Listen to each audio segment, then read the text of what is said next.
કાકા હા ગણપતિ વિસર્જન માં ગયેલા? હા મને તો બહુ મને પેલું બહુ ગમી ગયું. શું? બહુ ક્રિએટિવ છે આ વખતે બધા લોકો. કેમ? પેલું ખબર જૂનું પેલું યાદ છે 1 2 3 4 ગણપતિ નો જય જયકાર, હા પછી 5 6 7 8 ગણપતિ અમારે સાથ, હા હા. એ બધું તો હવે નહીં બોલતા. કેમ બોલે છે ને? ના નવું જુદું જુદું આવ્યું છે હવે. એમ શું આવ્યું? તપેલીમાં શીરો ગણપતિ બાપા હીરો એવું. તો આ ગરમા ગરમ ગોટા ગણપતિ બાપા મોટા, ગલી ગલીમાં ઉંદર ગણપતિ બાપા સુંદર. અલા શું વાત કર? બરાબર. એક તો મને બહુ ગમી ગયું. શું? ચાઇના હોય કે કોરિયા ગણપતિ બાપા મોરિયા. અલા આવું તો હોય પણ છે આવું બોલે બધા. કેમ? પછી કે સેવ જલેબી ના ફાફડા ગણપતિ બાપા આપડા.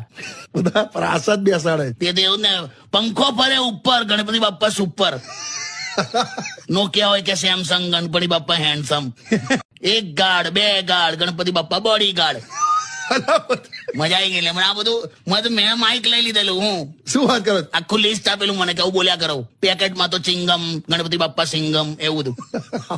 તો બાળકો જેવા જો. તો હું ખાન પણ કાકી સાથે આયેલા જોડે? ના લાવે એ તો રિક્ષામાં. આમાં શું છે ગણપતિના તહેવારમાં એને લઈને જવાય જ નહીં. કેમ? રિક્ષામાં બેઠી હતી લોકો એના ઉપર કંકુ ચોખા નાખ્યા. હે? એકદમ મને કે તમે કેટલા દિવસથી બેસાડ્યા? મેં કીધું વિચારીને બોલ. આખા જિંદગી માટે બેહાડી છે મેં. Stay tuned with Kishore Kaká.